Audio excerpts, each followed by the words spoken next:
My Country by Dorothea Mackellar, 1885 to 1968. The love of field and coppice, of green and shaded lanes, of ordered woods and gardens, is running in your veins.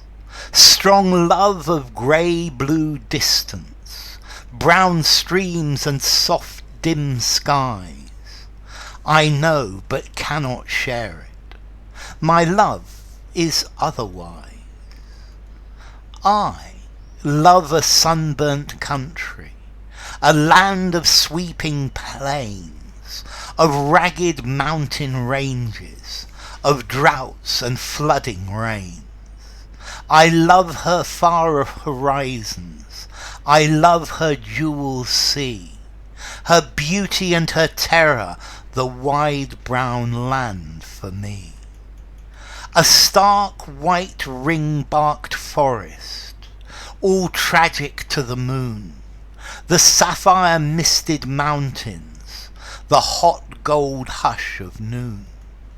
Green tangle of the brushes where lithe lianas coil, and orchids deck the treetops, and ferns the warm dark soil. Core of my heart, my country, her pitiless blue sky, when sick at heart around us we see the cattle die. But then the grey clouds gather, and we can bless again the drumming of an army, the steady soaking rain.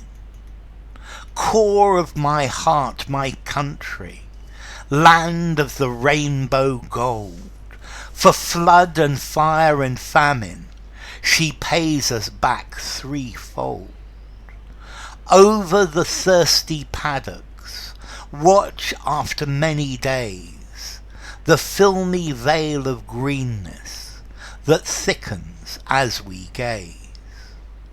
An opal-hearted country, a wilful lavish land, all you who have not loved her, you will not understand. Though earth holds many splendours, wherever I may die, I know to what brown country my homing thoughts will fly. Okay, this is a poem by Dorothea Mackellar. She was an Australian. She was born and brought up in the suburbs east of Sydney. Her father was a politician.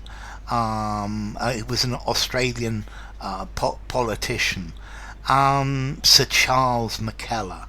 And let's see, this is her most famous poem, particularly for this line, I love a sunburnt country, a land of sweeping plains. And this is Australian patriotism. This is in the vein of Banjo Patterson, for example. Let's see, this poem was published when she was 23 years old, and it was an instant success. And this is a poem that is an expression of the identity of Australia. And it says that she understands that the land of Australia is something that's very harsh, it's very rugged, but it's splendid. It's something that's beautiful. It's wide open spaces. It's burnt by the sun. It's hard and real. And she contrasts this with the English countryside, where everything is neat and everything is in its place. And they are very different types of place. And she's saying yes, the English love the fields and orderly gardens, but Australia's different. Australia is huge landscapes, ragged mountains, and a place where there are huge bushfires, where it doesn't rain. There are huge droughts, and the rain, when the rain comes, it floods everything. And this is what she loves, that it's a hard country, but if you've not lived there, if you've not been brought up there, then you won't be able to understand that her heart is in this landscape. So the love of field and coppice, of green and shaded lanes. Well, coppicing is a way of treating trees where you cut them to maybe 18 inches and you grow long, tall, thin branches which you cut to use for construction, to make fences, because like this you have long, straight pieces of wood. But a coppice is high maintenance.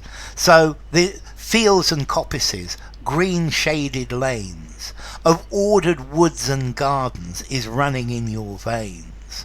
And yeah, I think for me this is true.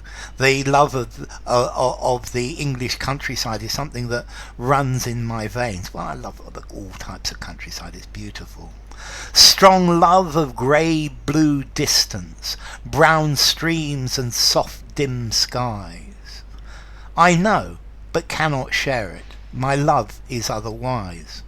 So I think this poem was written after she had visited England, and this is describing England: grey-blue distances, brown streams, dim skies, because the colours are much more tenuous in the UK. I love a sunburnt country, and I think this is probably her most famous line. So Australia is sunburned, it's beaten by the sun, a land of sweeping enormous plains, of ragged, of torn mountain ranges, of droughts, of lack of water, and flooding rains, of huge floods.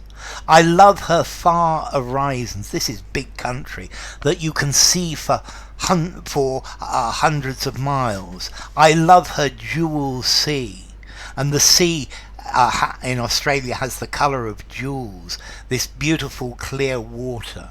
Her beauty and her terror, the wide brown land for me. So it's beautiful, but it's also terrifying because it's a land of danger. There are many dangers in this land. This is completely different to England, where the landscape is not dangerous.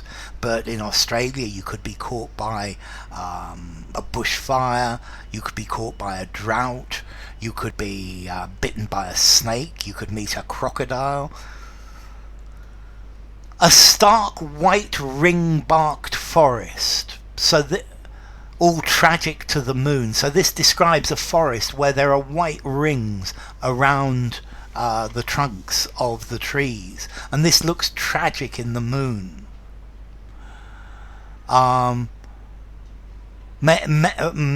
Maybe this is also referring to where all of the trees have died, and there are just the trees there where they have died from lack of water or something. The sapphire-misted mountains and hot gold hush of noon. So these blue mountains, the blue mountains are to the west of Sydney, and these are covered in mist. The hot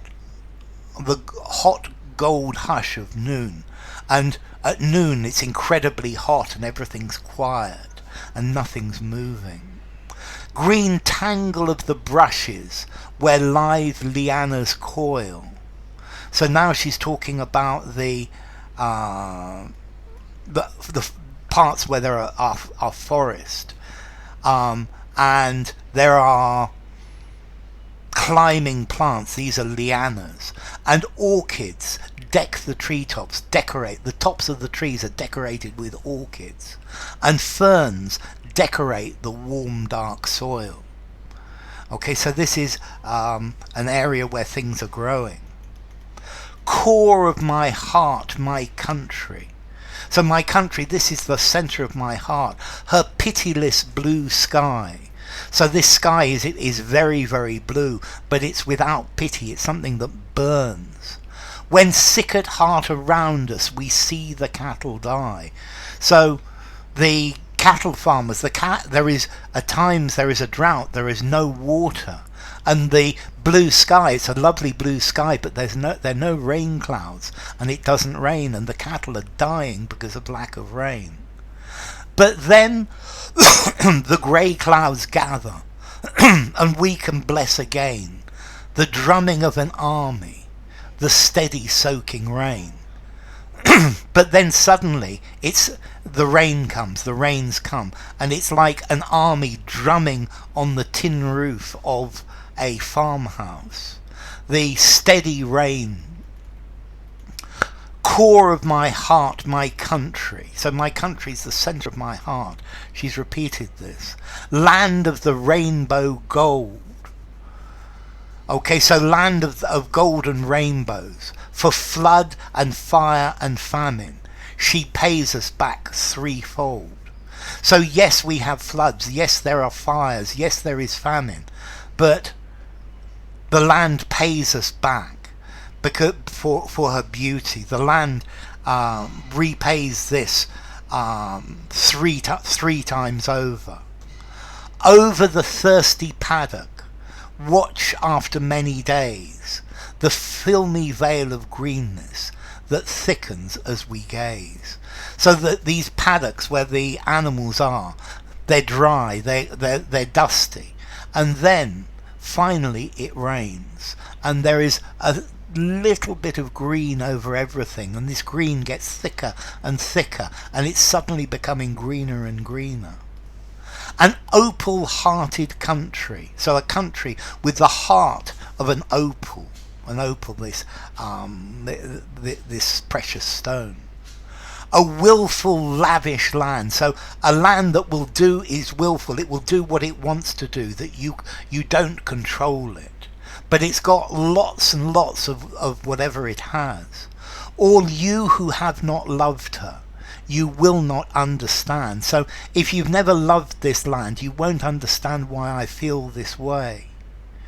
Though earth holds many splendors, so despite the fact that on this earth there are many splendid, beautiful, incredible things, wherever I may die, it doesn't matter where I die, I know to what brown country my homing thoughts will fly. So when I die, I know that my thoughts will go to Australia, to the land of Australia, despite all of the wonderful, beautiful things in the world. So, My Country by Dorothea Mackellar.